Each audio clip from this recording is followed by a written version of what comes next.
A millionaire throws his newborn baby in the trash, believing he'll never hear about it again. But 18 years later, he gets a shocking call that turns his entire world upside down. The voice on the other end knows everything: what he did, when he did it, and why he did it. And they're not calling for revenge. They want something far more personal. What happens when a man who built his empire on secrets is finally forced to face the one thing he buried the deepest? How do you make peace with the past when it suddenly calls you by name? Before we get into the story, comment below where in the world you are watching from today. And if you like this story, don't forget to subscribe. The rain pounded against the tinted windows of the black SUV as it glided through the city's empty streets. Lightning flashed, casting harsh shadows across Victor Crane's angular face as he studied the financial reports spread across his leather portfolio. His cold gray eyes scanned the numbers with practiced efficiency, his expression unchanging as thunder rolled overhead. The world outside might be in chaos, but inside his climate-controlled sanctuary, Victor remained untouched, unmoved by anything but profit margins and leverage ratios. The soft buzz of his phone broke his concentration. Victor glanced at the screen, his jaw tightening almost imperceptibly. Without a word, he pressed the answer button. "Mr. Crane," a clipped voice said, "the young lady has gone into early labor. We've moved her to the private clinic as arranged." Victor's fingers drummed once on his armrest. "How far along?" "Too early, sir. The situation is delicate." "I see." Victor closed his portfolio with a sharp snap. He pressed the intercom button to address his driver. "Thompson, change of plans. Take me to the Highland Medical Center." The SUV smoothly changed direction, wipers sweeping sheets of rain from the windshield. Victor straightened his already immaculate tie, his movements precise and controlled. The weather grew worse as they approached the clinic, a modest building set back from the main road, its windows dark except for a few scattered lights. The storm seemed to follow him, growing in intensity with each mile, as if nature itself sensed what was about to unfold. Thompson pulled up to the side entrance where a nurse waited under a black umbrella. Victor stepped out, ignoring the rain that immediately began soaking his $1,000 suit. The nurse hurried him inside, her shoes squeaking on the linoleum floor. "This way, Mr. Crane," she whispered, leading him down a dimly lit hallway. The air smelled of antiseptic and fear. They entered a small delivery room. On the bed lay a young woman, her face ghost white against the sterile sheets. Her eyes were glazed with pain and whatever drugs they'd given her. She reached toward Victor with trembling fingers, but he remained by the door, his expression remote, as if viewing a business transaction that had become unexpectedly complicated. "Victor, please," she whispered. The doctor, a middle-aged man with circles under his eyes, spoke quietly. "The baby is coming now. There are complications." Victor watched from the corner as the medical team worked. The young woman's cries echoed off the bare walls, mixing with the storm's fury outside. Finally, after what seemed like hours but was probably only minutes, a tiny form emerged. There was no cry. The doctor worked frantically over the silent infant while nurses attended to the mother, who had slipped into unconsciousness. Victor approached the examination table where they'd placed the baby. It was so small, barely the size of his hand, its skin a dusky blue-gray. No movement, no sound. "Sir," the doctor said urgently, "the baby needs immediate intensive care. There's still a chance." Victor pulled out a thick envelope from his jacket. He approached the nurse who'd let him in, pressing the envelope into her hands. "Take care of this. Make sure she stays sedated and quiet. I'll handle any additional expenses."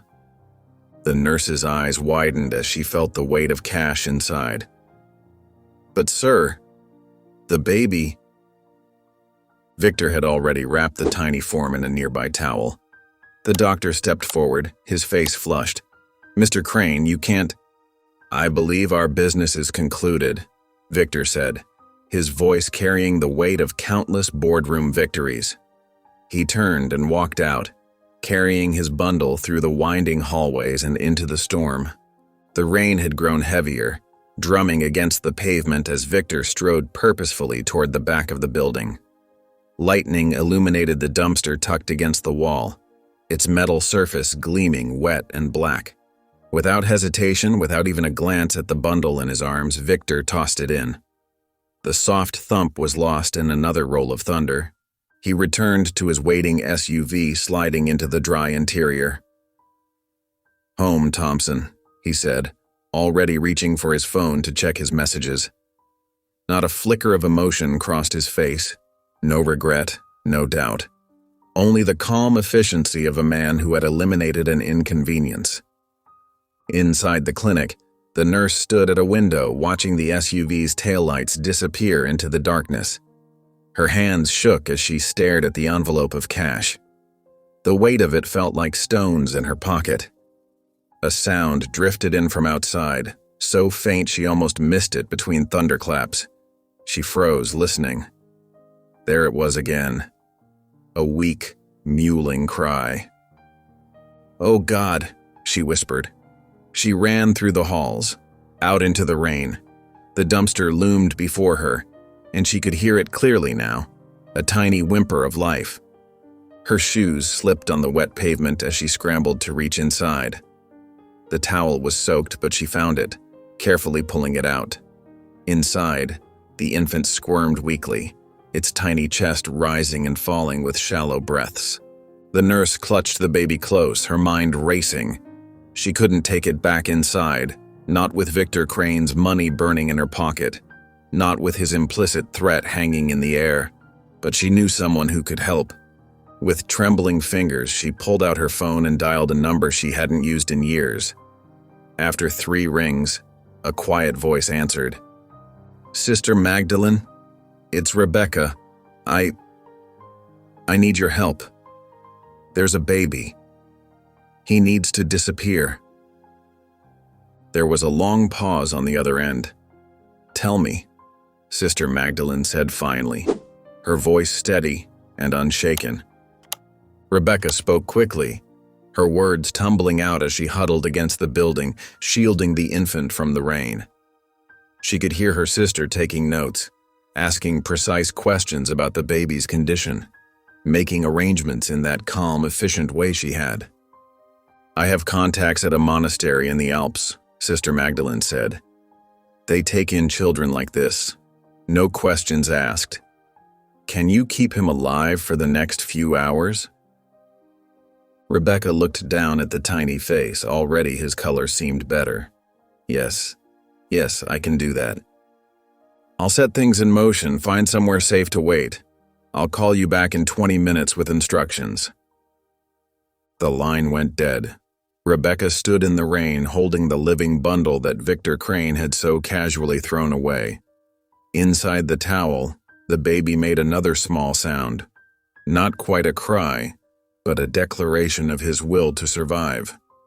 She hurried to her car, already planning how to keep him warm, how to feed him, how to hide him until Sister Magdalene's network could spirit him away to safety. The storm raged on, but within its violence, a fragile life held on, protected by hands that chose mercy over money. In that moment, as Rebecca cradled the child against her chest, 2 paths diverged, one of callous disregard, the other of compassionate sacrifice, and the difference between them was as vast as the storm-swept sky above. Rebecca clutched the bundled infant close to her chest as she hurried through the snowy night toward the waiting cargo van. Her breath came out in white puffs, and her shoes crunched against the fresh powder accumulating on the ground. The baby's weak whimpers were barely audible over the howling wind. A man in a dark coat stood by the van's open side door. He nodded once, helping Rebecca climb inside with her precious cargo. The interior was sparse but warm, with a small space heater humming in the corner. Blankets had been arranged on the floor, creating a makeshift nest. "The pilot is waiting," the man said simply, sliding the door shut. The van rumbled to life, and they began weaving through the city's outskirts. Rebecca adjusted the blankets around the infant, checking his vital signs for the 100th time. His breathing remained shallow but steady, his tiny chest rising and falling beneath the layers of warm fabric. The birthmark on his shoulder, a small dark patch shaped almost like a number, peeked out as she rewrapped him. The journey to the private airfield seemed to take hours, though it couldn't have been more than 45 minutes. The van stopped, and the side door opened to reveal a small private plane, its engines already idling. Snow swirled around it in ghostly patterns. "Quickly now," the driver urged. Rebecca followed him across the tarmac, shielding the baby from the wind.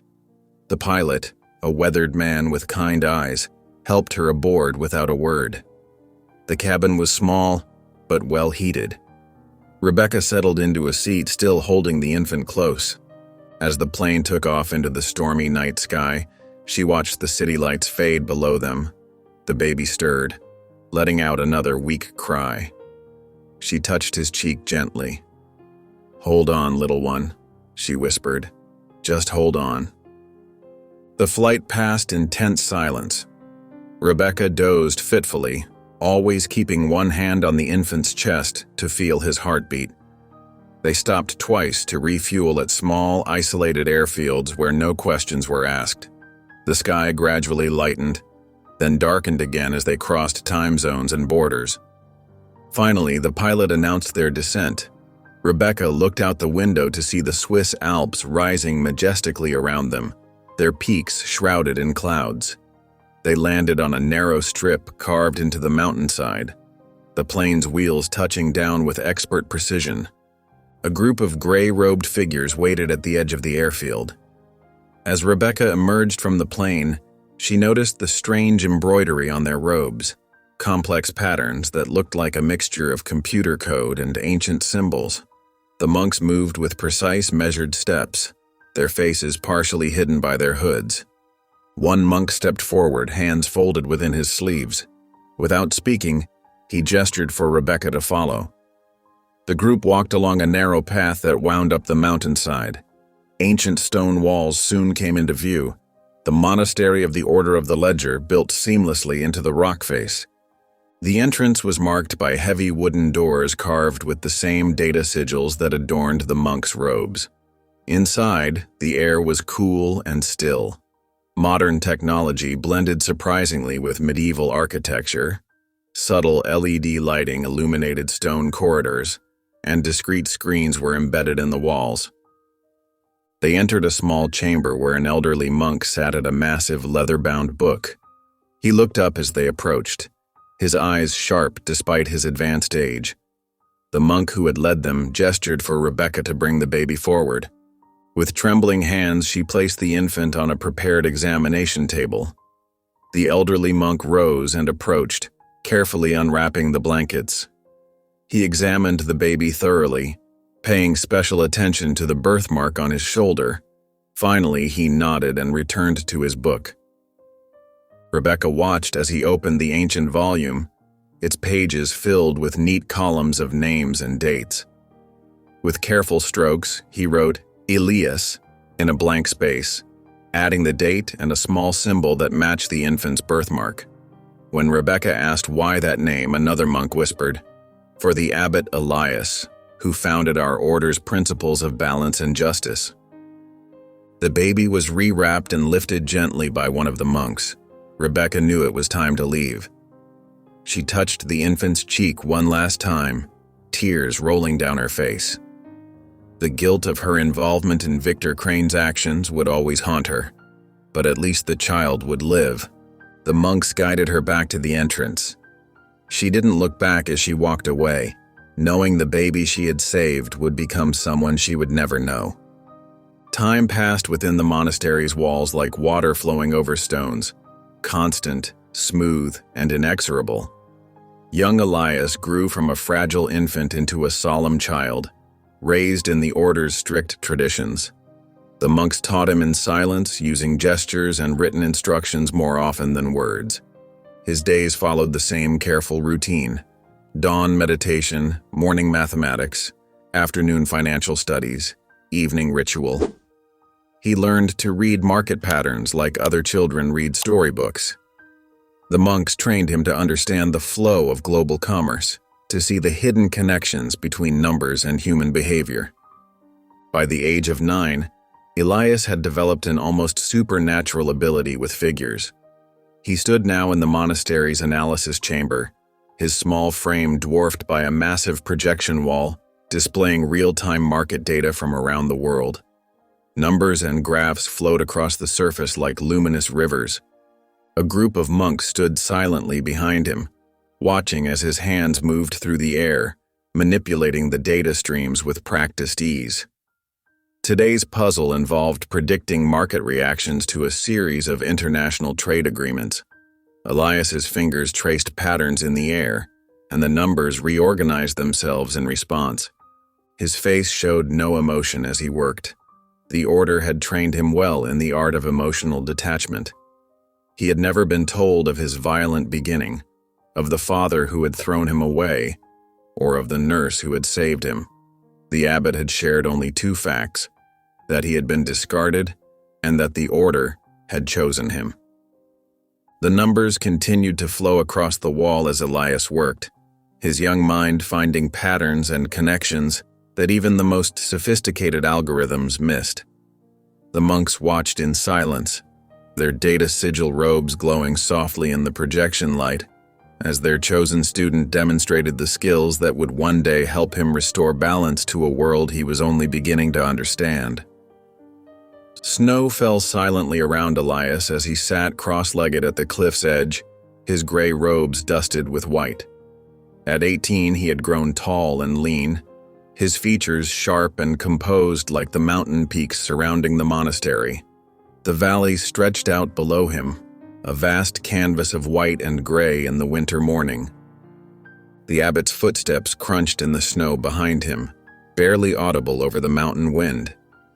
The old man moved with the same measured grace he had maintained for all the years Elias had known him, though his hair had grown whiter and his face more lined. "Power," the abbot said, his voice carrying clearly despite its softness. "What do you understand of it, Elias?" Elias kept his eyes on the distant horizon. "Power is not force," he replied in the measured tones the order had instilled in him. "It is not wealth or influence or control. Power is balance." The abbot nodded, his gray robes rustling. "And what creates balance?" "Understanding, patience, the recognition that every action demands an equal response." Elias's words carried the weight of years of study and contemplation. He had mastered 9 languages, learning to speak each with perfect accent and nuance. He had absorbed the intricacies of global markets, understanding their flows and patterns as naturally as breathing. His mind had been honed to analyze human behavior with extraordinary precision, seeing through the chaos of emotion to the predictable patterns beneath. "You have learned well," the abbot said.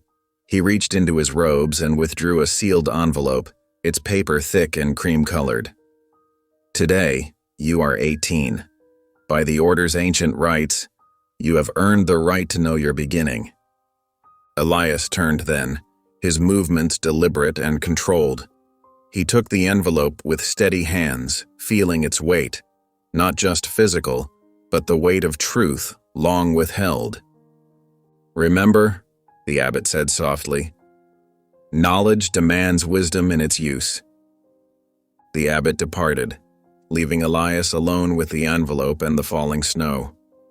He broke the seal carefully, removing several documents and photographs. His eyes moved over each page with the same analytical precision he applied to market data. The clinical report came first: details of his premature birth, his mother's name, Angela Werner, a junior executive at the time, the amount of the bribe, $50,000 in cash. Then came the surveillance photo, grainy but clear enough. A tall man in an expensive coat, captured in the act of dropping something into a dumpster. Victor Crane, CEO of Crane Industries. His father. A small fabric swatch fell into his lap, a piece of the towel he had been wrapped in that night, preserved by the order. Elias touched it briefly, noting its rough texture, then returned it to the envelope. For 2 days after reading the file, Elias spoke to no one. He attended his duties in perfect silence, moving through the monastery's routines like a ghost. The monks respected his silence, understanding that some transformations require absolute stillness. In the monastery's advanced computing chamber, Elias began his work. His fingers moved across keyboards and holographic interfaces, creating and discarding identities until he found the perfect construct.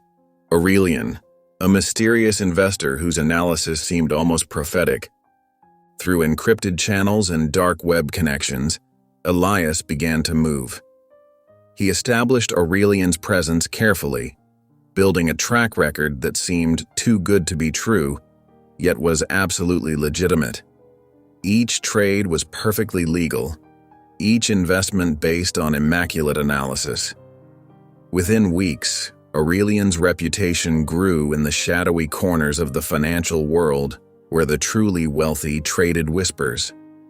Elias worked with machine-like precision, identifying and acquiring silent influence over companies crucial to Crane Industries' supply chain. He never touched Crane's business directly. Instead, he positioned himself like a spider in the center of an invisible web, waiting. In the monastery's chapel, Elias lit a single candle. The flame's light played across his features, still composed, still untroubled by emotion. This was not about revenge. Revenge was merely another form of imbalance. This was about restoration. "He took my value," Elias whispered to the flame. "I'll take his world." In his top-floor office in Manhattan, Victor Crane frowned at his computer screen. One of his recent acquisitions, a small but strategic shipping company, had just lost 30% of its value due to an unexpected market shift. His phone was already ringing with concerned board members and anxious investors. The first move had been made, as subtle as a butterfly's wing causing a storm. Victor Crane, studying the damage reports, had no way of knowing that his world had already begun to change. 2 months passed like a slow-moving glacier, each day bringing subtle shifts in the financial landscape that would soon reshape Victor Crane's empire. The Manhattan skyline gleamed through the floor-to-ceiling windows of the Capitol Grille's private dining room, where Victor sat at the head of a polished mahogany table, surrounded by his board members.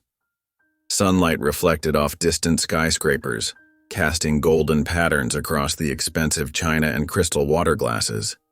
The lunch meeting had progressed smoothly through the first 2 courses, with discussions centered on their upcoming mega-merger with Thomson Walsh Technologies.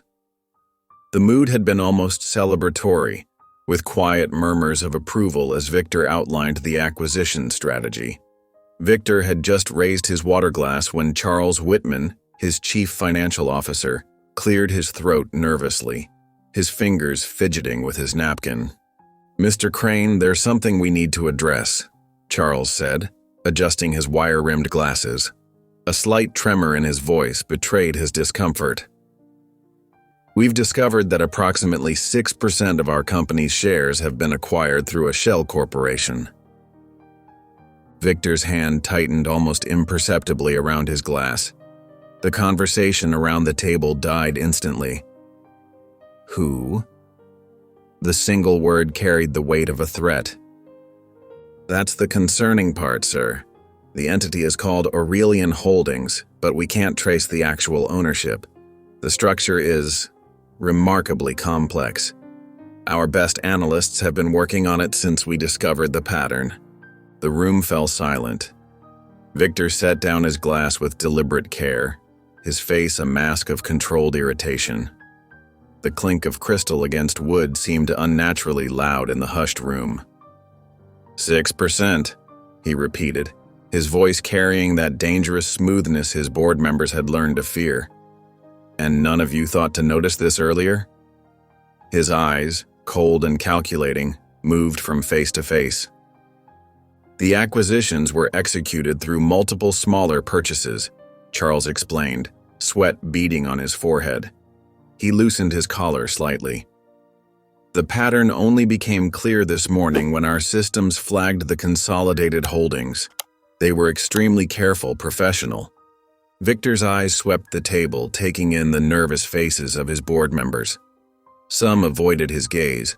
Others tried to appear concerned but composed. Get legal on this. I want to know everything about Aurelian Holdings by tomorrow morning. Every shell company, every transaction, every paper trail. He paused, letting his words sink in. I don't care what it costs. Meanwhile, high in the Swiss Alps, Elias sat in a dimly lit chamber within the monastery, his fingers dancing across multiple keyboards. 6 large screens cast a blue glow across his face, each displaying different market feeds, trading patterns, and behavioral analysis models. The stone walls around him, centuries old, contrasted sharply with the cutting-edge technology at his fingertips. Behind him, monks in gray robes moved in slow circles, their low chants providing a rhythmic backdrop to his work. His latest algorithm had just predicted a 3% drop in crypto markets. With precision timing, he initiated a cascade of trades that would trigger small but significant panic sales across key markets. Each move was calculated, each reaction anticipated. He watched numbers flow across his screens like a conductor watching his orchestra. The monk's chanting grew louder as numbers flashed across his screens, showing assets being shifted, shares being accumulated, all flowing like water toward his ultimate goal. A young monk approached silently, his footsteps barely audible on the stone floor, placing a tablet beside Elias. The screen showed a news alert. 3 of Crane's London partners had sold their holdings to Aurelian. Elias allowed himself a small nod of acknowledgement. The timing was perfect. His fingers paused for just a moment as he absorbed the information, then resumed their dance across the keyboards. In London, Victor Crane's private jet touched down at Heathrow under gray skies. Rain pattered against the windows as his limousine sped through the city streets. His attempt to secure his remaining partners had turned into a desperate damage control mission.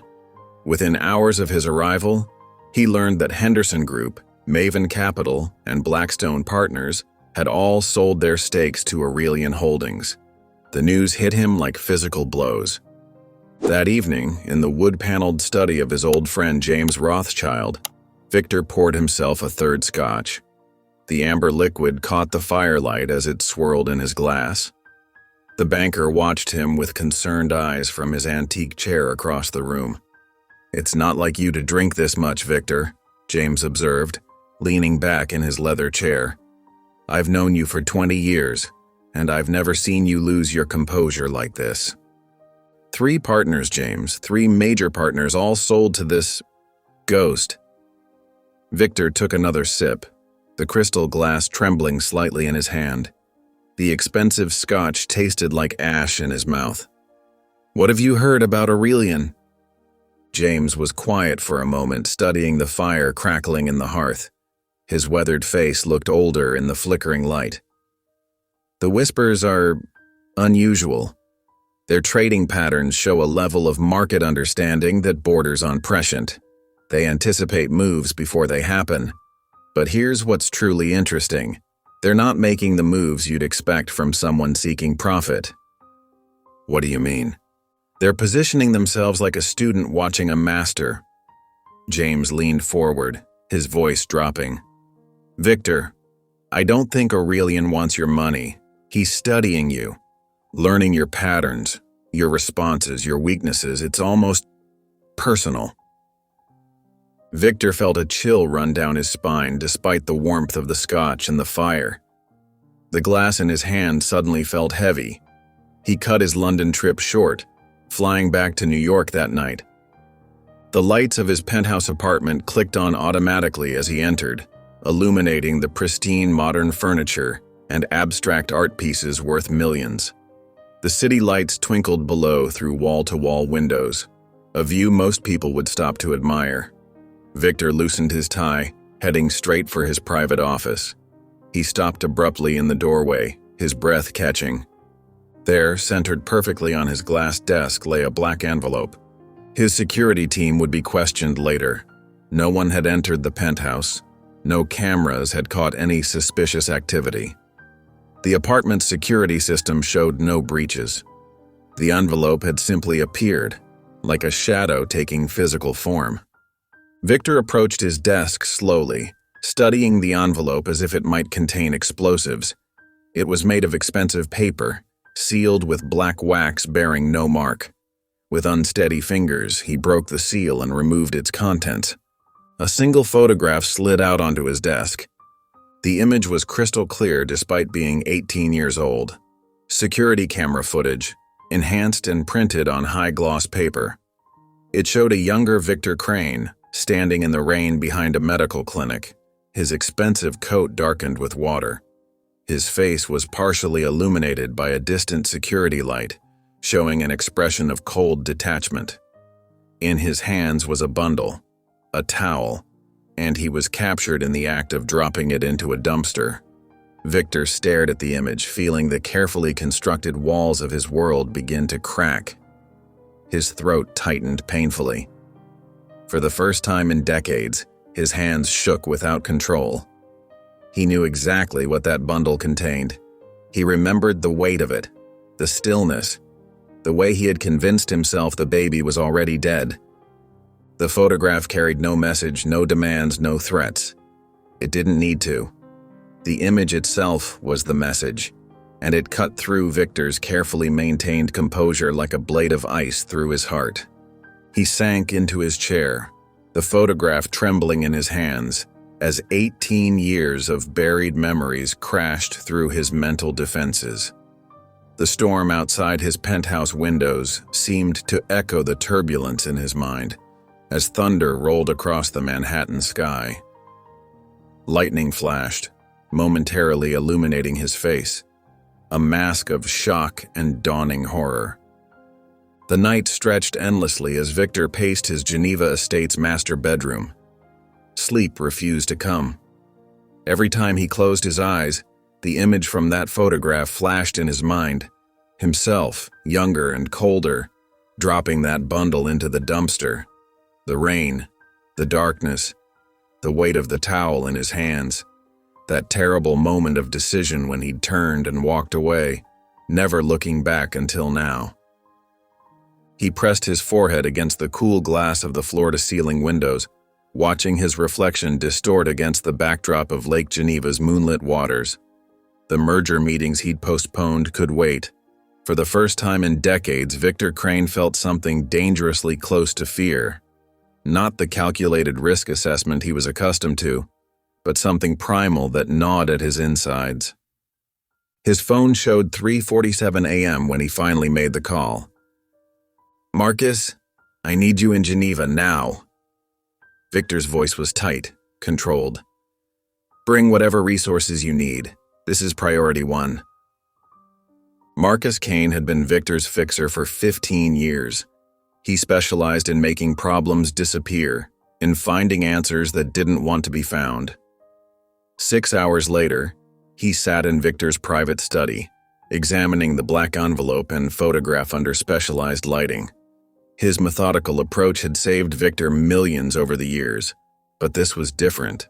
This was personal. "The paper is custom-made," Marcus noted, his weathered hands moving with precise care. "Japanese, if I had to guess. Expensive. The photo itself has been digitally enhanced from original security footage, but professionally done." He looked up at Victor, who stood by the fireplace, shoulders rigid with tension. "What exactly are we looking for here?" "Origin," Victor said simply. "I want to know who sent it, and why now." Marcus nodded, pulling out a laptop and several specialized devices. Give me 24 hours for preliminary findings. Victor retreated to his study, attempting to focus on routine business matters, but his mind kept drifting back to that night at the clinic. He'd been so certain the baby wasn't breathing. So sure. Hadn't he? Or had he simply not wanted to check too carefully? The memory had been buried so deep that exhuming it now felt like tearing open his own flesh. The next morning, Marcus returned with dark circles under his eyes and a puzzled expression. I've traced the digital signature, he said, spreading out several documents on Victor's desk. The enhancement software used on the photo left traces. Following the data trail led to an encrypted satellite relay point. He pointed to a map. Here, in the Swiss Alps. Victor leaned forward. A relay point? Where exactly? That's where it gets interesting. Marcus tapped the map. It's registered to something called the Order of the Ledger, some kind of monastery. Very old, very private. They're known for their expertise in financial systems and data analysis, but they keep to themselves. Almost impossible to get inside. Victor stood abruptly, his chair scraping against the floor. Get the jet ready. Sir? Marcus looked concerned. We should do more reconnaissance first. This could be... Now, Marcus. 2 hours later, Victor's private jet cut through cloud cover, descending toward a small private airstrip in the Alps. A black Range Rover waited on the tarmac, arranged by Marcus's local contacts. The drive up narrow mountain roads took another hour, each turn bringing them higher into the misty peaks, the air growing thinner with each mile. The monastery appeared suddenly through the fog, ancient gray stone walls rising from the mountainside like they'd grown there naturally. No guards were visible, but cameras tracked their approach with silent precision. Victor felt exposed, vulnerable in a way that boardrooms and billion-dollar negotiations never made him feel. Victor stepped out of the vehicle, the cold mountain air biting through his expensive coat. The massive wooden doors stood closed, marked with strange symbols that looked like a mix of mathematical formulas and ancient runes. He pressed the simple brass bell beside the door. Minutes passed. Finally, the door opened with a deep groan, revealing a monk in a gray robe embroidered with data sigils. We're closed to visitors, the monk said quietly. I need to speak with whoever's in charge, Victor demanded, his voice carrying the authority that usually opened any door he desired. It's about a photograph. We know nothing of any photograph, the monk replied, beginning to close the door. Victor's hand shot out, stopping the door. Listen carefully. I'm Victor Crane. Perhaps that name means something here. The monk's expression didn't change, but he paused. Wait here. The door closed fully this time. 10 minutes passed in the biting wind before the door opened again. A different monk appeared. The abbot will see you. Alone. Victor nodded to Marcus, who clearly wanted to object, then followed the monk through torch-lit corridors of stone. The air grew colder as they descended a spiral staircase into what felt like the mountain's heart itself. Each step down seemed to peel away another layer of Victor's carefully constructed armor. They entered a circular chamber lit by a combination of ancient torches and modern blue-white LED strips. The abbot stood by a simple wooden table, his gray robe marked with more complex sigils than the other monks. He was older than Victor expected, with sharp eyes that seemed to cut through pretense. Mr. Crane, the abbot said, his voice carrying the weight of stone. You've come a long way for answers. Victor pulled out the photograph, holding it up. Did this come from here? The abbot studied him for a long moment. You came to throw your past away, he said finally, each word measured carefully. What's remarkable is, it never let go. Victor's jaw tightened. I don't have time for riddles." Without speaking, the abbot turned to the table. There, laid out with precise care, was another copy of the same photograph. Beside it lay something that made Victor's breath catch, a stained, worn towel. The same towel from that night. Victor stood frozen, staring at these physical pieces of his past. The towel seemed to accuse him with its mere presence, each stain a testament to what he'd done.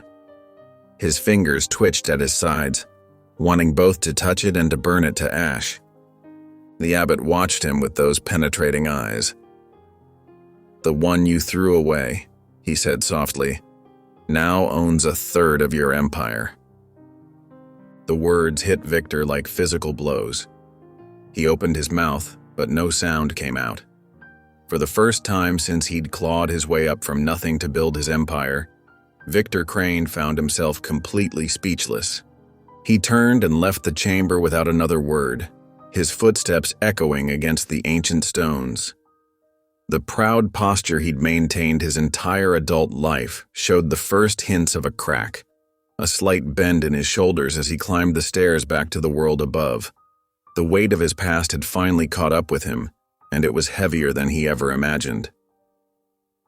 Back in his Geneva estate, Victor sat in his private office, staring at the mounting evidence of his empire's systematic dismantling. Reports scattered across his mahogany desk showed the same devastating pattern. Aurelian Holdings had methodically acquired 42% of Crane International's shares. The number seemed to mock him, growing larger with each passing day, a cancer eating away at everything he'd built. His personal phone buzzed with another urgent message from his legal team. 3 more board members had jumped ship, selling their shares to Aurelian at premium prices. The exodus was becoming a flood, a betrayal that cut deeper than he cared to admit. Victor's hands trembled slightly as he poured himself a third glass of scotch. The morning sun hadn't even reached its peak. He'd barely slept in days, haunted by the abbot's words and that damning photograph. The weight of his past pressed down on him like a physical force, crushing the carefully constructed facade he'd maintained for decades. A soft knock at his office door made him jump. His housekeeper, Mrs. Bergen, entered with measured steps, her familiar presence a small comfort in his crumbling world. "Mr. Crane, a courier just delivered this." She placed a cream-colored envelope on his desk, her eyes carefully avoiding the half-empty scotch bottle. He insisted it was urgent. Victor dismissed her with a wave, eyeing the envelope suspiciously. No return address, no markings, just his name in elegant handwriting. He opened it carefully, letting the contents spill onto his desk. A first-class boarding pass, a thick document that proved to be a non-disclosure agreement, and a single note written in the same precise hand. "Let's speak. No lawyers, no noise, just truth. Aurelian." Victor read the note 3 times, his heart pounding harder with each reading. The boarding pass was for a private seaplane departing in 4 hours. He picked up his phone to call Marcus, then stopped, remembering the words. No lawyers. Something about the simplicity of the message made it impossible to ignore. The next few hours passed in a blur of preparation and internal debate. Victor knew he was walking into something carefully orchestrated, but what choice did he have? His empire was slipping through his fingers like water, and conventional tactics had failed him completely. The seaplane waited at a private dock on Lake Geneva, its polished hull gleaming in the afternoon sun. The pilot, dressed in gray like the monastery's monks, said nothing as Victor boarded. They took off smoothly, banking north over increasingly remote terrain, carrying him toward a confrontation he could no longer avoid. After 2 hours of flight over open water and rocky coastline, an island emerged from the mist like a fortress rising from the sea. Sheer cliffs protected most of its perimeter, except for a small harbor where their seaplane gracefully touched down, sending ripples across the otherwise still water. The mansion perched atop the highest point was a study in modern minimalism, all clean lines and smart glass, somehow both imposing and nearly invisible against the rocky landscape. As Victor climbed the steps from the dock, he noticed cameras tracking his movement, their lenses gleaming like predatory eyes, watching his every move. The front door opened silently at his approach. A woman stood in the entrance, dressed in the same shade of gray he was beginning to associate with his mysterious adversary. Her posture was perfect, her expression unreadable, as if she'd been cast from the same mold as the abbot. "Welcome, Mr. Crane," she said, her voice carrying the same measured tone as the monastery's monks. "Please follow me." "Where's Aurelian?" Victor demanded, trying to maintain some sense of control in a situation where he clearly had none. "You'll see him tomorrow," she replied simply. "Tonight you'll dine with yourself." Before Victor could protest, she led him through corridors of polished concrete and glass. Each room they passed seemed filled with screens displaying real-time financial data, news feeds, and market analyses. The entire building hummed with quiet technological power, a reminder that whoever Aurelian was, they commanded resources beyond imagination. They stopped at a simple wooden door that seemed out of place among the modern architecture. The woman opened it and stepped aside, her face betraying nothing of what waited inside. Victor froze in the doorway, his breath catching in his throat. The room before him was an exact replica of his childhood bedroom, down to the last detail he'd spent decades trying to forget. The same peeling blue wallpaper with faded rocket ships, the same narrow bed with its patched blanket. Even the broken toys scattered in the corner were identical to the ones he'd owned 50 years ago, before money and power had rewritten his story. "How?" he whispered, but the woman had already gone, leaving him alone with this physical manifestation of his past, this ghost he thought he'd outrun long ago. A television screen mounted in the corner caught his attention. It played a silent loop of footage, his own face from various media appearances over the years.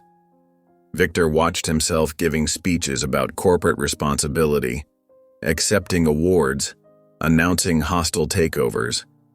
But between each clip, barely noticeable at first, flashed images of a silent, crying infant wrapped in a stained towel, its tiny face red with distress.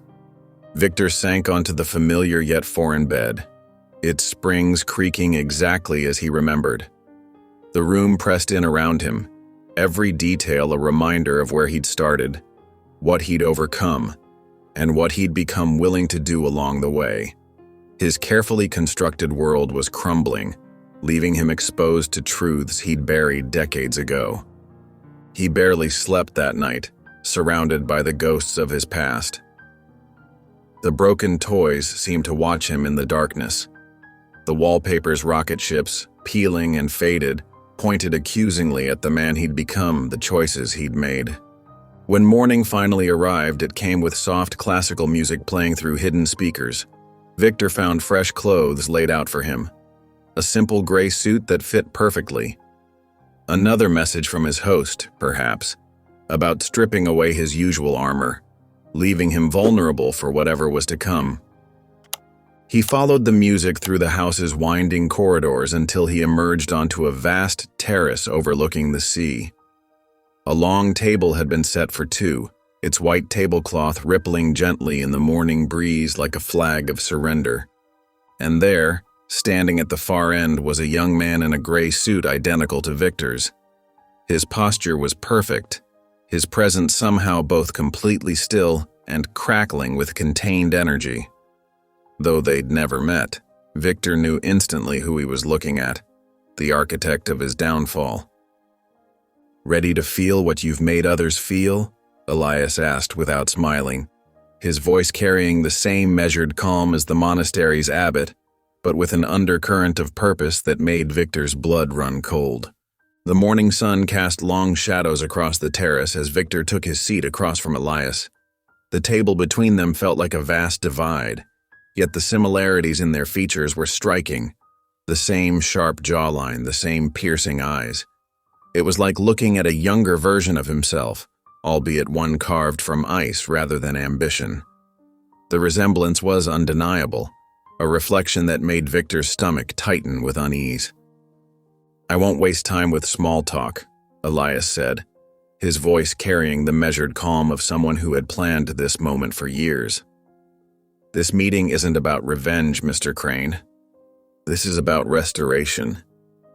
Victor's fingers tightened around his water glass, the cool surface slick against his palm. Restoration of what? Balance. Elias gestured to their surroundings, the clifftop mansion, the endless sea stretching to the horizon like a blue canvas.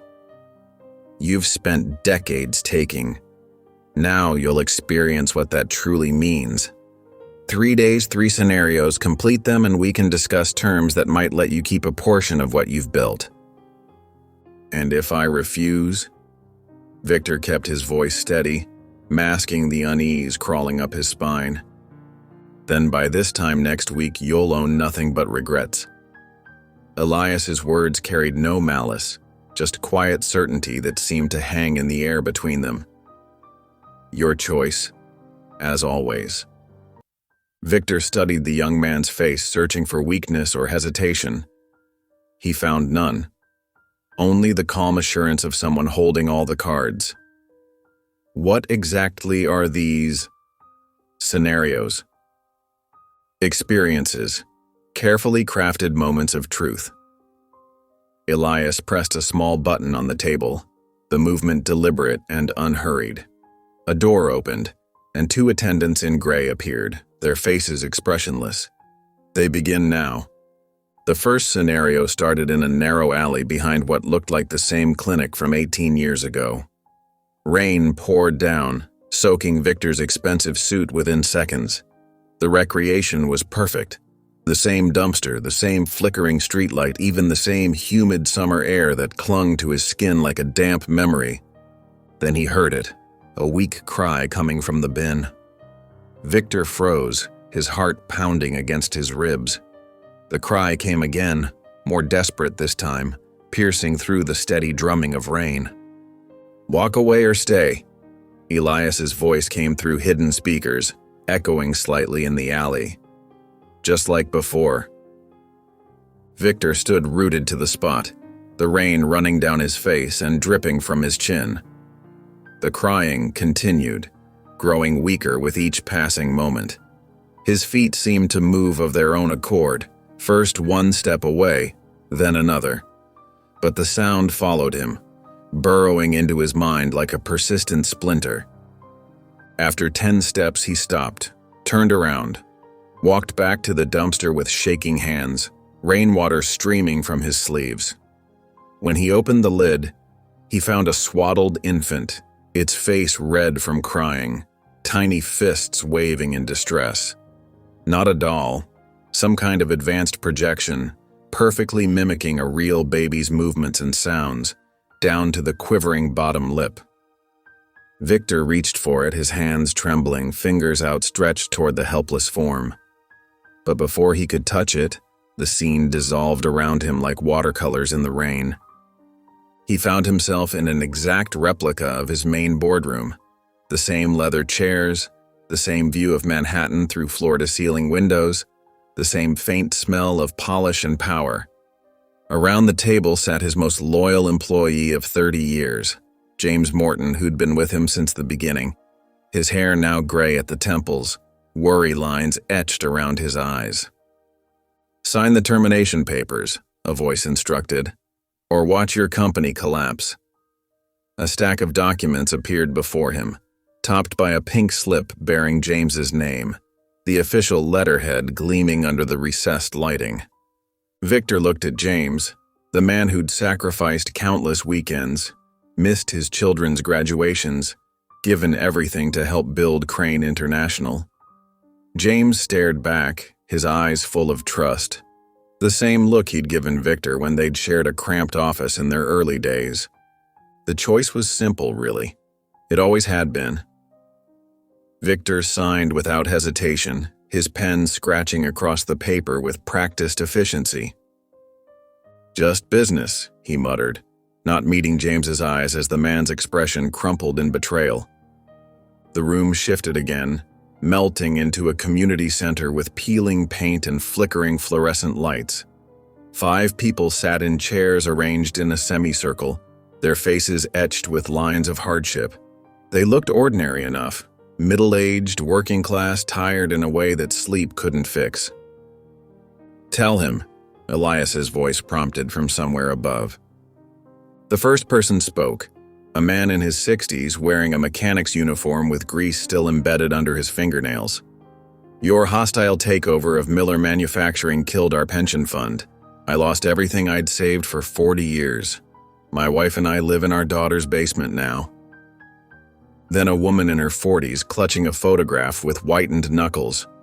"When you liquidated regional foods, our whole town died. The food bank can't keep up anymore. My kids don't remember what it's like to feel full." One by one, they shared their stories, each word landing like a physical blow. Victor tried to maintain his composure, to remind himself that business was business, that markets were unsentimental. But then the last woman spoke, middle-aged, wearing a worn wedding ring that she twisted nervously as she talked. "My husband worked at Patterson Electronics for 22 years, she said, her voice breaking on jagged edges of grief. "The day your acquisition closed, She couldn't continue for a moment, swallowing hard. He left a note saying he couldn't face starting over at 55. They found him in his car that night. Victor felt something crack inside his chest, a fissure in the carefully constructed wall around his heart. These weren't actors. The pain in their voices was too raw, too real, too specific. These were the human costs of his empire, sitting right in front of him, breathing the same air. The scene shifted one final time. Victor found himself in a perfect recreation of his office. Every detail was exact.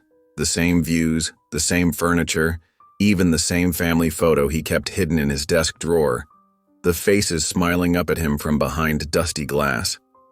Alone in this familiar space that suddenly felt alien, Victor felt the weight of everything he'd just experienced crash down on him.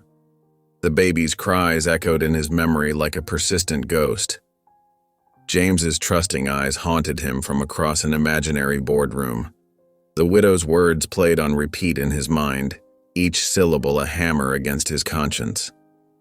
For the first time since he was a small boy, hiding from his father's rage in a darkened closet, Victor Crane began to cry. Not quiet tears, but deep, racking sobs that bent him double in his leather chair, his shoulders heaving with the force of his grief. Years of carefully maintained control crumbled away like sand castles at high tide, leaving him exposed and raw, facing the ruins of the man he had become.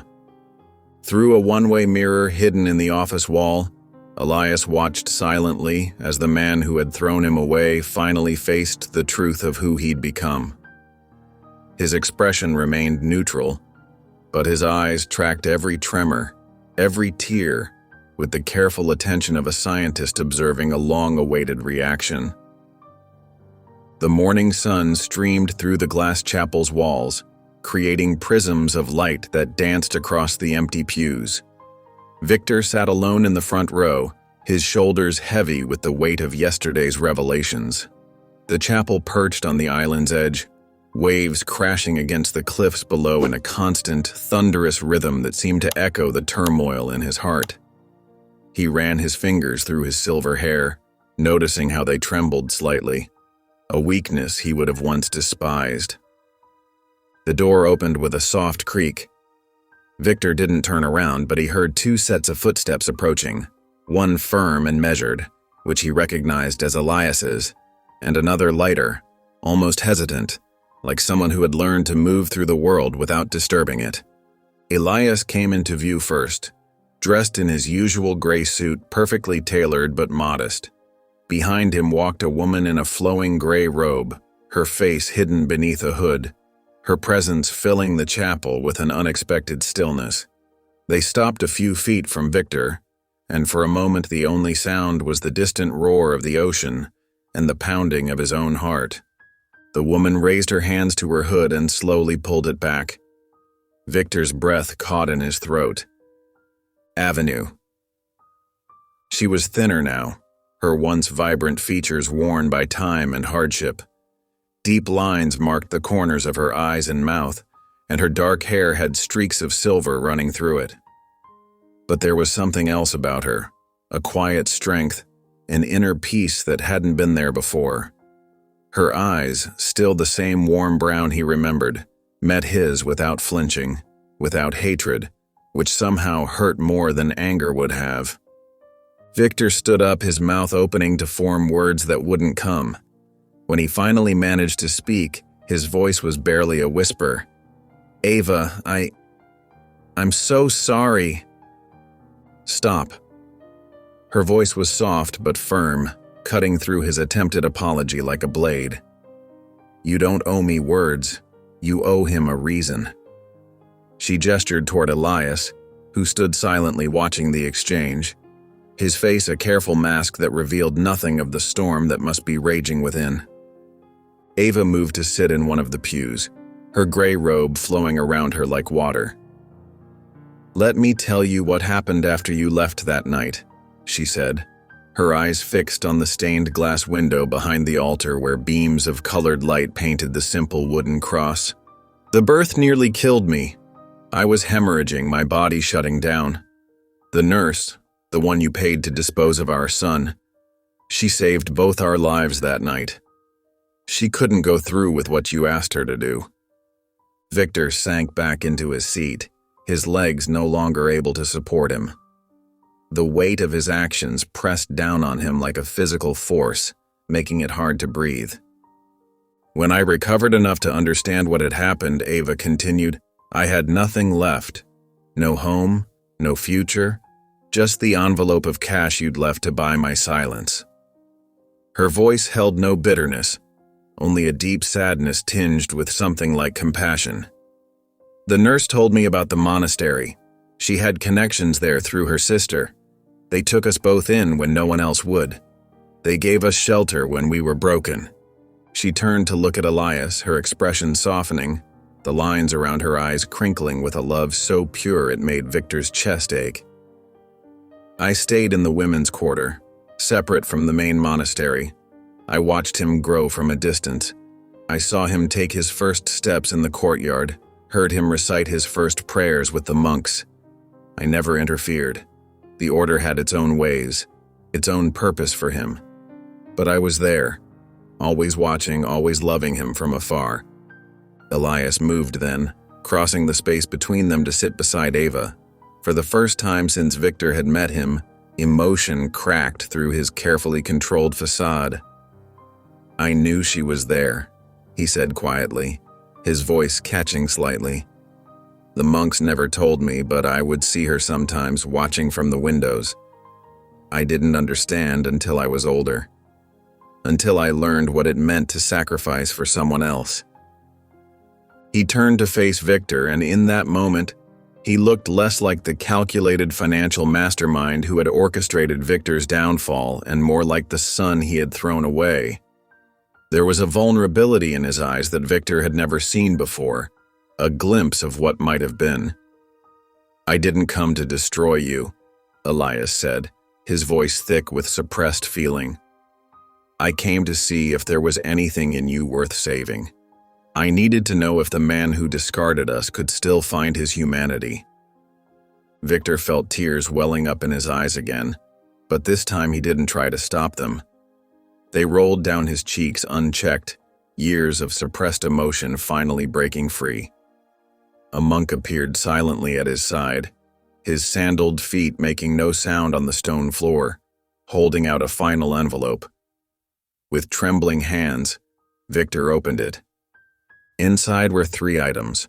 The first was a thick stack of legal documents, papers that would transfer his remaining shares of Crane International to the newly formed entity.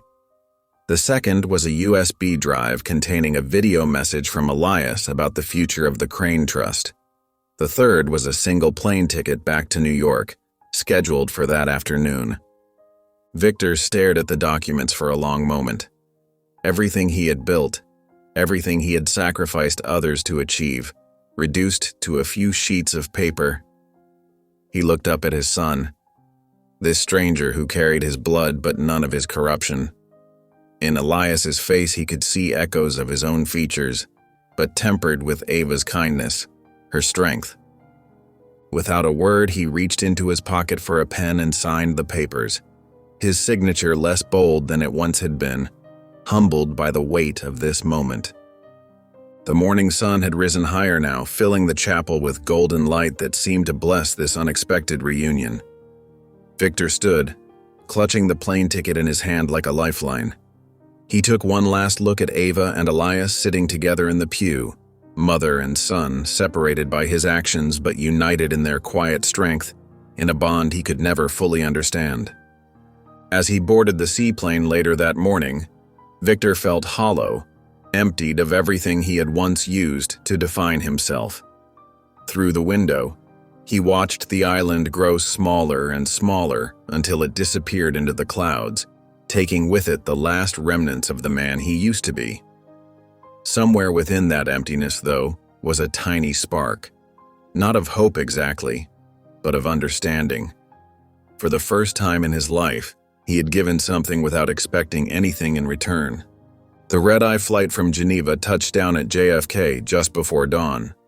Victor sat motionless in his first-class seat long after the other passengers had departed, staring out at the gray New York skyline through the small window. The city looked different now, colder, more distant, as if he were seeing it through someone else's eyes. The familiar skyline that had once filled him with pride now seemed like a collection of meaningless structures, devoid of the power they once represented. The flight attendant gently cleared her throat. "Sir, we need to prepare for the next flight." Her voice was kind but firm, the polite urgency of someone with a schedule to maintain. Victor nodded absently and gathered his single carry-on bag. No assistant waited at the terminal. No driver stood ready with a sign.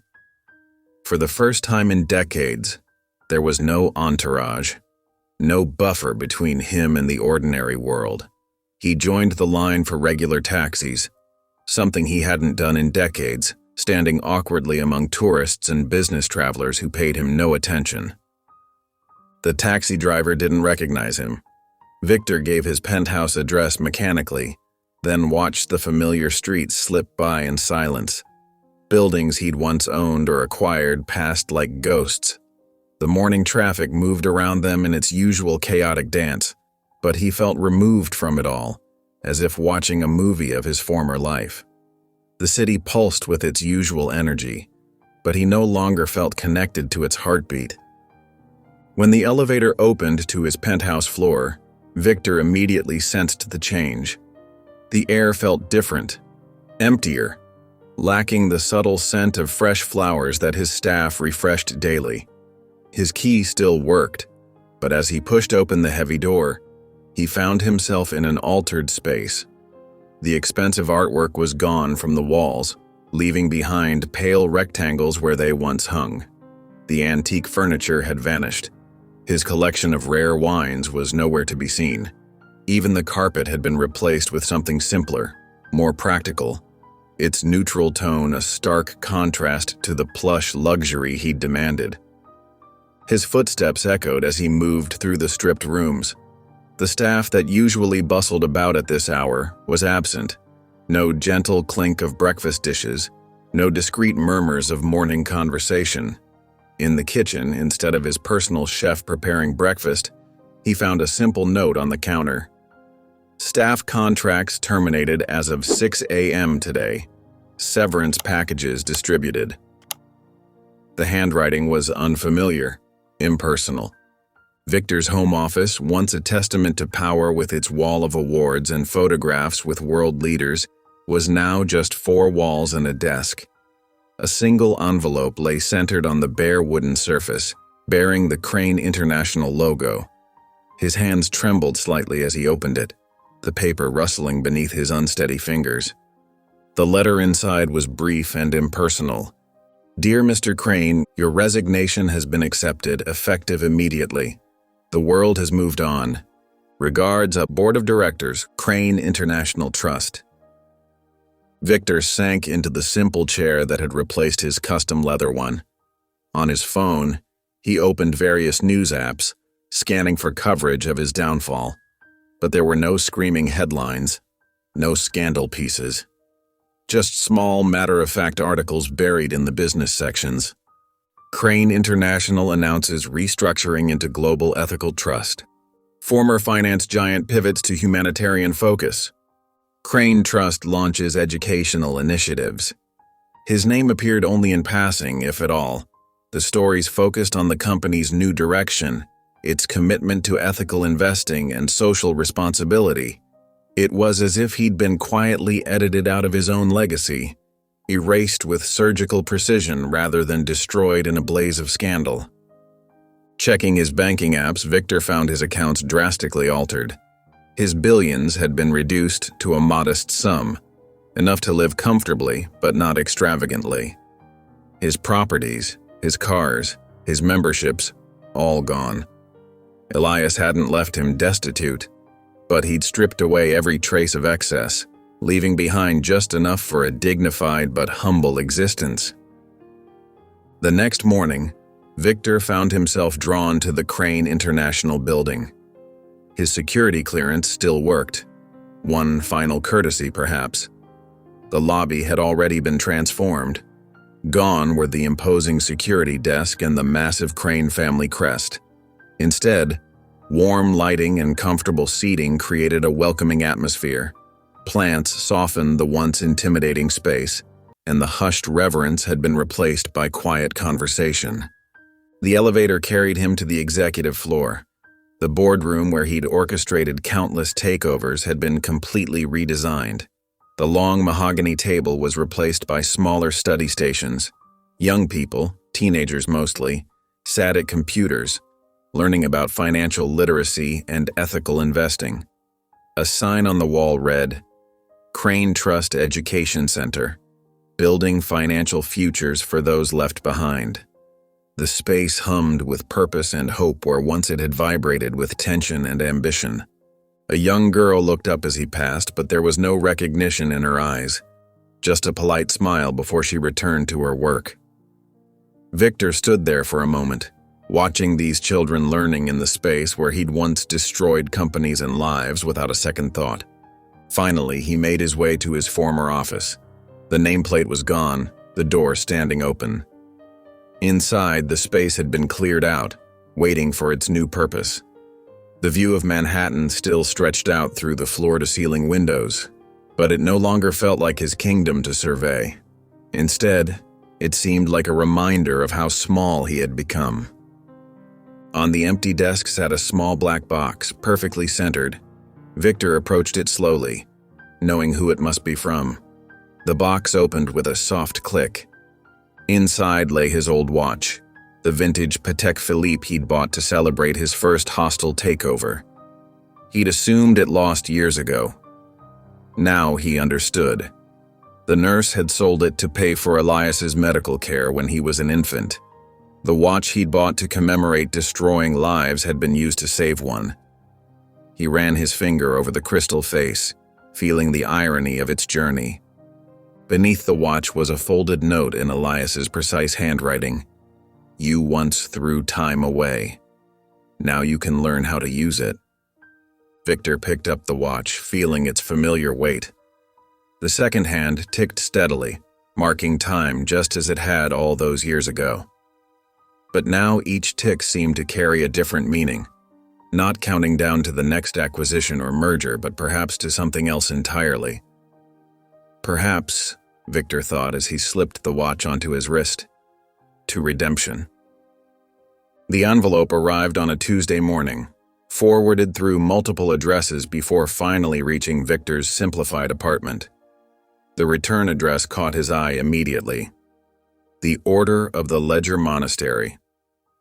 His hands trembled slightly as he opened it, wondering if this was another message from Elias. Instead, the letterhead bore a different name, Sister Magdalene. The paper felt heavy, expensive, the kind used for official documents. Her handwriting was precise and measured, each word carefully chosen. "Mr. Crane, you discarded blood, but we gave it breath. That breath changed the world." Victor sank into his modest armchair, the letter shaking in his grip. This was the nun who had saved Elias, who had orchestrated his rescue and new life. The woman who had seen value where Victor had seen only inconvenience. The weight of her simple words pressed against his chest like a stone, making it difficult to breathe. He ran his fingers along the edge of the paper, feeling its texture as if it might somehow connect him to the woman who had written these damning words. Photographs spilled from the envelope as he tilted it. Not recent ones. These were clearly from years ago. Childhood drawings done in careful, precise lines. Even at 7 or 8, Elias had shown his methodical nature. The drawings weren't of typical childhood subjects like animals or houses. They were diagrams, mathematical formulas, early attempts at understanding market flows and ethical distribution of resources. Victor spread them across his coffee table, studying each one with growing wonder and a deepening sense of loss. A child's drawing of interconnected circles labeled "Fair Trade." A carefully copied quote about responsibility in finance. Page after page of handwritten notes on ethical business practices, dating back to when Elias was just 10 years old. Each paper told a story of potential that Victor had nearly extinguished before it had a chance to grow. Each one revealed a mind that even in childhood had grasped concepts that many adults struggled to understand. One drawing in particular made Victor's throat tighten. It showed a simple stick figure dropping something into what was clearly meant to be a dumpster. In the corner, in a child's careful writing, "Why?" The single word stabbed deeper than any lengthy accusation could have. Victor touched the paper gently, as if he might somehow reach through time to answer that child's question. His fingertip traced the simple question mark, feeling the indentation where a small hand had pressed the pencil hard into the paper, demanding an answer he'd never bothered to provide. Sister Magdalene's letter continued. "I've watched him grow from that discarded infant into someone who could reshape the world's financial systems for the better. Every day, he worked to understand not just how money moves, but how it should move, how it could help instead of harm. He learned this not from bitterness, but from hope." More papers fell out. Report cards from the monastery's unusual education system, showing Elias's progression in subjects ranging from advanced mathematics to ethical philosophy. Notes from his teachers described his unusual ability to see patterns in both numbers and human behavior. One teacher had written, "Sees connections where others see only chaos. A remarkable mind guided by an even more remarkable heart." He never sought revenge, Magdalene's letter went on. He sought understanding. While you built empires through destruction, he learned to build through healing. The contrast could not be clearer. Victor's hands shook as he reached the final page of the letter. Sister Magdalene's tone shifted, becoming more immediate, more urgent. "There is another child abandoned 2 weeks ago, same alley, same weather. The nurse is the same. The pattern is repeating. You can choose not to." Victor read those lines 3 times, his heart pounding against his ribs. Another child. Another life discarded like trash. The symmetry of it felt both terrible and significant. He touched the words with his fingertips, as if making physical contact with them might help him absorb their meaning more fully. The paper felt warm beneath his touch, alive with possibility and unspoken challenge. Without hesitation, he grabbed his coat and phone. Within an hour, he was on a flight back to Geneva, back to the clinic where everything had started 18 years ago. The building looked smaller now, less imposing than the fortress it had seemed in his memory. The same nurse still worked there, older, grayer, but unmistakable. Her eyes, though lined with age, held the same quiet judgment he remembered from years before. She recognized Victor immediately, her face going pale, eyes widening with a mixture of fear and something like hope. "The baby," he said simply. "Where?" She didn't pretend not to understand. "State orphanage, 3 blocks east." Her voice shook slightly. "She's sick, malnourished, but alive." She hesitated, then added softly, "Like he was." Victor found the orphanage easily, a clean but clearly underfunded facility with peeling paint and worn furniture. The hallways smelled of disinfectant and baby powder, a strange mix of institutional care and desperate warmth. A faint cry echoed down the corridor, followed by the soft murmur of a caretaker's voice. The staff led him to the infant ward, where several cribs lined the walls. In one, wrapped in familiar-looking fabric, lay a tiny girl. His breath caught as he recognized the initials embroidered on the towel. VC. It was from his own company's old employee welcome packages, probably thrown out years ago and recycled through some charity program. The universe, it seemed, had a sense of irony, or perhaps Victor thought a sense of justice. The baby was small, too small, her breathing shallow but steady. Dark curls framed her tiny face. A nurse stood nearby, watching Victor cautiously, her eyes filled with quiet assessment. "Would you like to hold her?" she asked softly. Victor hesitated. The last time he'd been this close to an infant, he'd made a choice that had shaped 2 decades of lives. He'd held that baby only to discard it, seeing it as a problem to be solved rather than a life to be treasured. "Yes," he said, his voice barely a whisper. The nurse showed him how to support the baby's head, how to cradle her tiny body. This time, Victor didn't hold her with judgment or calculation. He simply held her, feeling her warmth, her life, her possibility. She stirred slightly in his arms, making a small sound that went straight to his heart. Her tiny fingers flexed and curled against the blanket, fighting for life despite everything. He noticed a small birthmark on her wrist, shaped like a crescent moon, and felt an unexpected surge of tenderness. "The adoption papers," he said, not taking his eyes off the child. "I want to sign them. Now." The nurse smiled knowingly, as if she'd been expecting this. She produced a folder of documents, already prepared. Victor wondered briefly if Sister Magdalene had arranged this too, had known exactly how this moment would unfold, had understood his heart better than he did himself. With one arm still cradling the baby, Victor signed his name on line after line. No hesitation, no calculation of costs or benefits, no concern for his image or legacy. Just the simple human act of choosing to care for a life that needed caring for. With each signature, he felt something inside him shifting, healing, as if an old wound were finally beginning to close.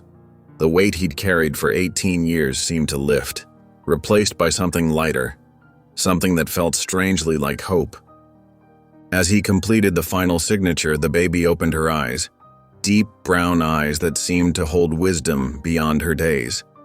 She looked directly at him, not with accusation, but with pure trust. Victor felt tears well up, the first he'd allowed himself in decades. One fell onto the adoption papers, creating a small, imperfect circle on the pristine document. "What will you name her?" the nurse asked gently, touching the baby's cheek with a practiced tenderness.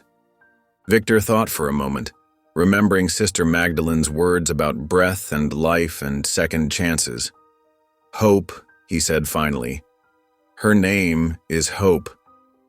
The word felt right on his lips, like a prayer or a promise. In this tiny person, weighing barely 5 pounds, he saw the possibility of redemption, not the kind that erased past wrongs, but the kind that created new rights to balance the scales. The seasons changed, and with them, Victor Crane's life transformed in ways he never could have imagined. 1 year after adopting Lena, He found himself in a modest two-story house nestled among maple trees in upstate New York. Gone were the gleaming penthouses and executive suites. In their place was a home filled with baby toys, soft blankets, and the gentle chaos of raising a child.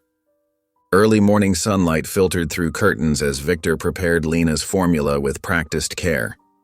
He tested the temperature on his wrist, a gesture that had become second nature. The kitchen counter held none of the trappings of his former life. Instead of financial reports and acquisition documents, there were bottles lined up for sterilization and colorful plastic containers filled with baby snacks. A refrigerator door cluttered with magnetic letters and crayon drawings had replaced the pristine surfaces of his past. The calendar on the wall was marked with pediatrician appointments and playdate reminders, instead of board meetings and investor calls. Lena's morning cries echoed through the baby monitor. Victor smiled, something he did more freely these days. He climbed the stairs to her nursery, where sunshine painted warm patterns on pale yellow walls. The room was simple but cozy, with hand-picked furniture and a mobile of stars hanging above the crib. A bookshelf overflowed with picture books, each one read dozens of times with growing enthusiasm.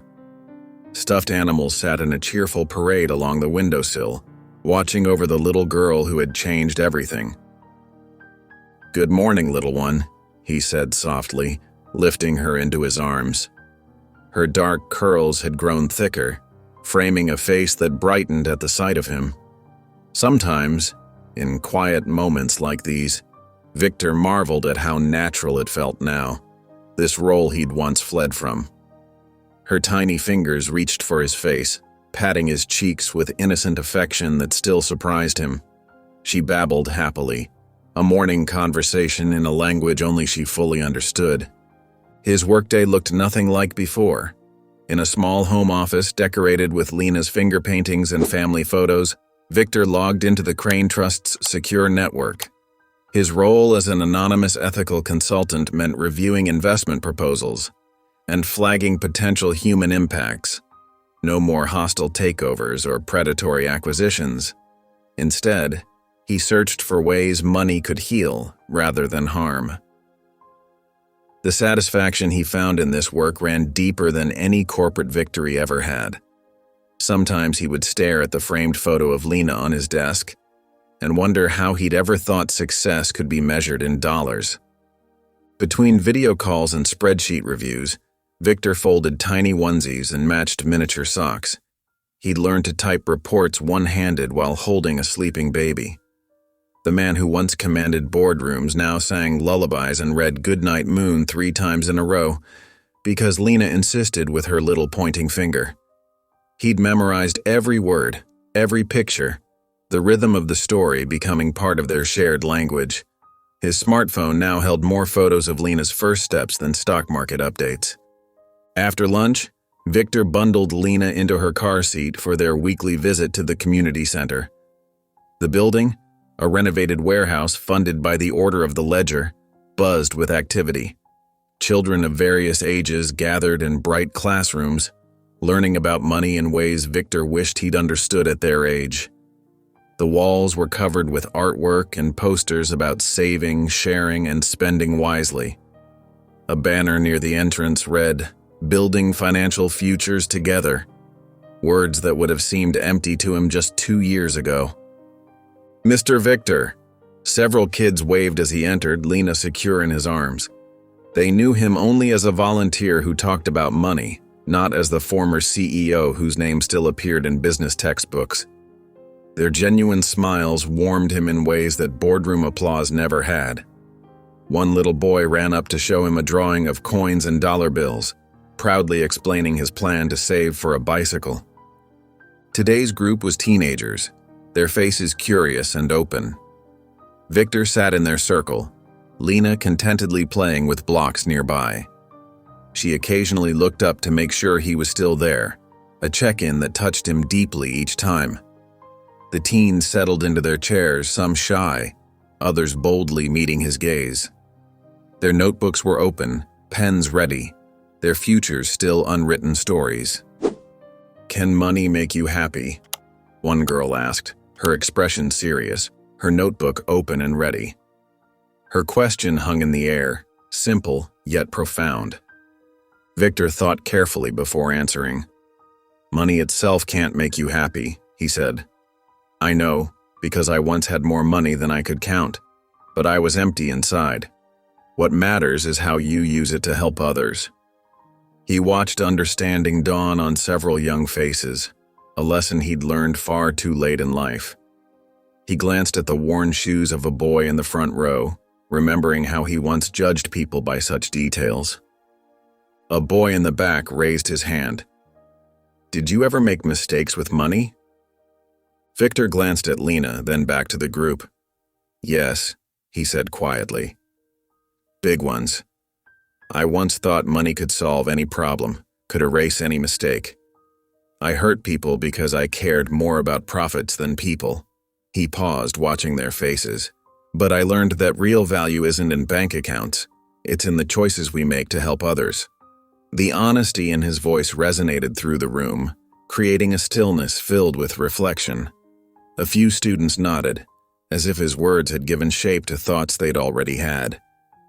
The questions continued, honest and probing. Victor answered them all, sharing lessons learned through loss and redemption. Lena occasionally toddled over to climb into his lap, adding her baby babble to the discussion. Her interruptions, far from disrupting the class, seemed to emphasize his points about what truly mattered. When she reached up to play with his tie, several students smiled, seeing not the former titan of industry, but simply a father who loved his daughter. After the session, a young volunteer approached him. She had been taking notes throughout the discussion, her eyes bright with understanding. Her worn backpack and carefully mended sweater spoke of someone who understood the value of resources. Her notebook was filled with neat handwriting, every page a testament to her determination. "Thank you," she said earnestly. "The way you explain things, it helps people understand money without hurting them. That's so important." She clutched her notebook to her chest, its pages filled with his words. Her eyes held wisdom beyond her years, the kind that comes from early struggles. Victor nodded, touched by her words. "That's the goal," he replied, watching Lena stack blocks with determined concentration. Money should build, not break. He realized how much he believed this now, a philosophy opposite to what had once driven him. He handed her his card with the trust's contact information, wondering if she might be a future leader in their work. Evening settled over their home as Victor prepared Lena for bed. Bath time involved more water on the floor than in the tub, but he didn't mind. He'd learned to find joy in these simple moments. The squeak of rubber ducks, the sound of Lena's giggles, the feel of her tiny hands trusting him completely.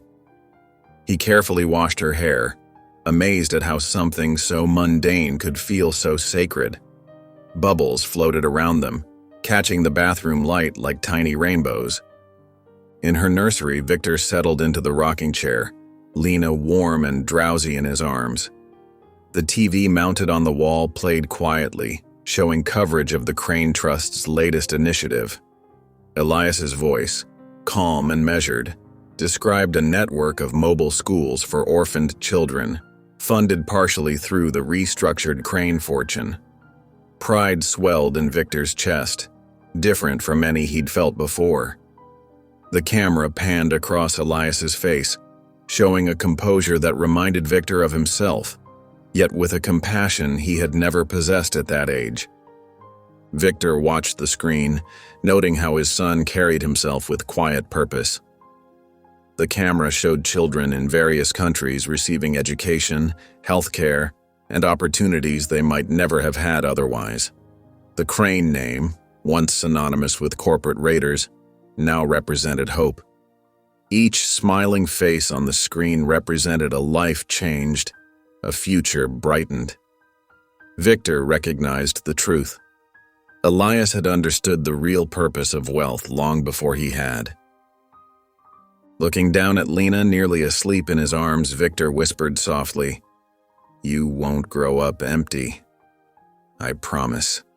He continued rocking gently, his daughter's peaceful breathing mixing with the quiet sounds of Elias's voice from the TV. Her complete trust in him was both a gift and a responsibility he cherished. Her eyelashes fluttered against her cheeks as sleep overtook her, her small hand still clutching his finger. The nursery was peaceful, illuminated only by a soft nightlight and the glow from the television. Victor held Lena close, understanding now what true wealth felt like. It wasn't in the billions he'd once controlled or the empires he'd built. It was here, in this quiet room, in the trust of a child who needed him, in the chance to finally do something right. His heart, once hardened by ambition, had been softened by love in ways he never thought possible. As he placed her gently in her crib, he realized that in trying to save her, he had saved himself. 3 years passed like whispers through the ancient halls of time. The Swiss Alps stood eternal, their snow-capped peaks piercing through low-hanging clouds as Victor's car wound its way up the narrow mountain road. In the back seat, 4-year-old Lena pressed her tiny hands against the window, leaving foggy prints as she watched the snowflakes dance outside.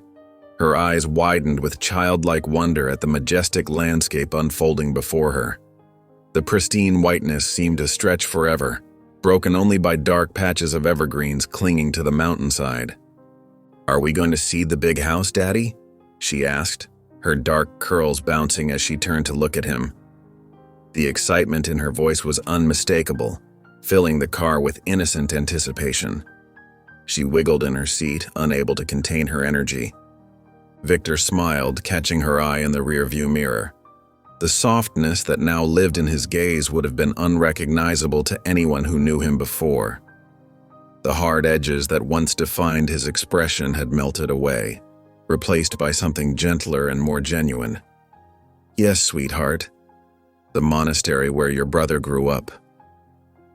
The word brother still felt strange on his tongue, but he'd learned to speak truth to Lena from the beginning. She knew Elias was her brother, though she'd never met him. Victor had shown her pictures, told her stories, age-appropriate versions of their complicated history. He'd made a promise to himself never to hide the truth from her, no matter how difficult. Some nights, he would sit at her bedside and answer her endless questions with patient honesty.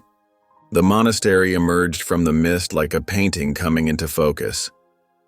Gray stone walls rose against white snow, and the ancient bell tower reached toward heaven like a finger pointing the way. Time seemed to stand still in this sacred place, untouched by the chaos of the modern world. Centuries of prayers seemed embedded in the very stones, creating an atmosphere of profound stillness. Victor parked in the small courtyard, the same spot where he'd stood years ago demanding answers from the abbot, his heart pounding with very different emotions now. The abbot was gone now, having passed peacefully in his sleep the previous winter. Elias had assumed many of his duties, though he refused the official title. The order operated differently under his guidance, more connected to the world while maintaining its core principles. Under Elias's leadership, the monastery had become a beacon of ethical finance, influencing markets far beyond its stone walls. Its principles of balance and justice had spread quietly but effectively through the global financial community.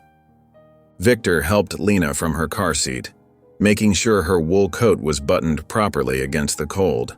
She wore tiny boots that left perfect prints in the fresh snow, and a red hat that made her look like a small beacon of color against the monastery's gray walls. Her cheeks were pink from the mountain air, her breath forming little clouds as she exhaled. She stomped her feet in delight, watching her footprints appear in the pristine snow. "It's big!" Lena exclaimed, her voice echoing off the stone. She spun around slowly, taking in the imposing structure with awe-filled eyes. "Does it touch the sky, Daddy?" A young monk greeted them at the entrance, bowing slightly. His gray robes bore the familiar data sigil embroidery, symbols that now appeared on ethical investment guidelines worldwide. His face was serene, showing neither judgment nor curiosity about their presence. Without speaking, he led them through familiar corridors, past meditation rooms where monks worked at screens displaying global market data. The gentle tapping of keyboards mixed with soft chanting created an unusual harmony that somehow made perfect sense. The ancient and modern coexisted here in perfect balance. The stone chamber where Victor had first learned the truth about Elias looked exactly the same. Candlelight flickered against cold walls, and a simple altar stood at the center.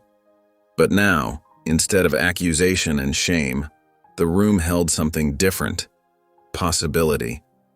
The air itself seemed lighter, as if the room had been waiting for this moment of reconciliation. Shadows danced peacefully across the walls, no longer threatening, but comforting. Elias stood by the altar wearing the same gray robes as the other monks, but with subtle differences that marked his unique position. His face, so like Victor's in its younger days, remained composed but not cold. He'd grown into his features, carrying himself with quiet authority. His eyes, once sharp with judgment, now held a calm wisdom that came from years of purpose. Small lines had formed at their corners, not from worry, but from thoughtful contemplation. Lena held Victor's hand tightly as they entered, suddenly shy despite her usual outgoing nature. The heavy wooden door closed behind them with a soft thud, sealing the 3 generations of complicated legacy in together. The weight of the moment was palpable, hanging in the air between them. Even Lena seemed to sense the importance, standing unusually still. No one spoke at first. The candles crackled softly, and somewhere distant, monks chanted their evening prayers. Victor and Elias looked at each other, years of history passing between them in silent acknowledgement. So much had changed, yet the connection between them remained, transformed but unbroken. The silence wasn't uncomfortable. It was necessary, allowing each to absorb the reality of this meeting. Then Elias did something unexpected. He knelt down, bringing himself to Lena's eye level. His robes pooled around him on the stone floor as he smiled gently at her. The gesture was so simple, yet profound. A man of power making himself small for a child. It spoke volumes about how he had changed. "Hello, Lena," he said softly. "I'm Elias." His voice was warm, nothing like the cold precision Victor remembered from their first meeting. It carried a gentleness that seemed to fill the ancient chamber. Lena looked up at Victor for reassurance, then back at Elias. Her natural curiosity overcame her shyness, and she took a small step forward. Her little fingers fidgeted with the edge of her coat as she studied his face. She tilted her head slightly as if trying to solve a puzzle. "You're my brother," she stated matter-of-factly in the way only children can. No judgment, no complication, just simple truth. Her words cut through years of complexity with innocent clarity. "Yes," Elias replied, opening his arms in invitation. The gesture was tentative, as if he wasn't sure how to be a brother after all this time. His hands, once used to manipulate markets and enact justice, now simply offered connection. Lena moved forward and allowed Elias to lift her onto his lap as he sat more comfortably on the floor. She giggled as she settled there, seemingly at ease with this stranger who shared her blood. Her laughter echoed through the chamber, bringing life to ancient stones. The sound seemed to transform the space itself, making it warmer, more human. Victor watched them, his throat tight with emotion. The sight of his children together, one he'd thrown away and one he'd chosen to save, created a completion he'd never thought possible. Elias looked up at him then, their eyes meeting over Lena's head. In that gaze was understanding beyond words, a recognition of how far they had both traveled to reach this moment. No speech could have conveyed what passed between them in that silent exchange. In that moment, something shifted. The last remnants of old pain seemed to dissolve like snow in sunlight. There was no need for more apologies or explanations. The proof of change sat laughing on Elias's lap, playing with the embroidery on his robes. Her innocent fingers traced the data symbols that had once seemed so cold and now represented something like hope. She pointed to each one, asking what they meant, bringing childlike wonder to concepts built on complex principles.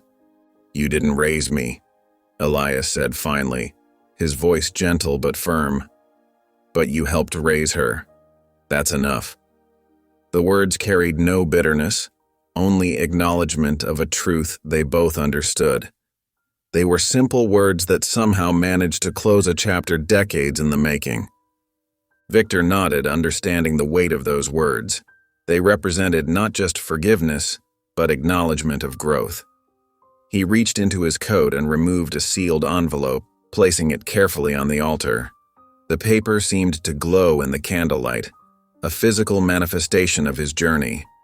His hands, once used to sign ruthless business deals, now trembled slightly with the significance of this offering. The envelope contained his personal ledger, not of money or assets, but of his journey since leaving his empire. Every lesson learned, every moment of growth, every struggle and triumph in becoming the father Lena needed. He'd written it all down, creating a different kind of balance sheet, one measuring the true value of a life reformed. It was his offering, not to atone, but to share what he had learned about the real meaning of wealth. Pages filled with honest reflection, not calculated strategy. Lena had begun to tell Elias about her favorite stuffed animal, a rabbit named Hop, her childish voice echoing off the ancient walls. The sound seemed to soften the stone itself, bringing warmth to a place built on calculation and control. She described Hop's floppy ears and button nose with animated gestures, completely unaware of the profound healing her presence brought. She spoke of Hop's adventures and how he protected her from bad dreams, her face serious with the importance of it all. As the light began to fade outside, Victor knew it was time to leave. He helped Lena back into her coat while she waved goodbye to Elias, promising to show him Hop next time. Her casual mention of next time cemented something important. This wasn't an ending, but a beginning. The door to this relationship stood open now, ready for future chapters. They walked down the monastery steps together, Victor holding Lena's small hand in his. Fresh snow had begun to fall, adding another layer of white to the world. Each flake caught the light from the monastery windows, creating tiny stars that danced around them. The mountain air was crisp and clean, filling their lungs with possibility.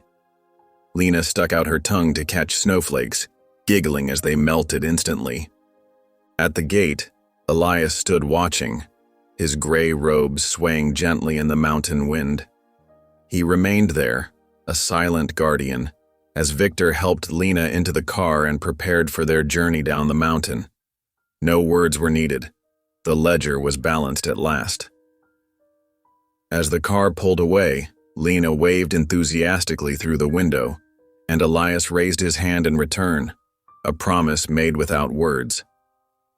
If you enjoyed the story of Elias, I hand-picked this next story that you will enjoy. Please don't miss this one. Click here to watch it.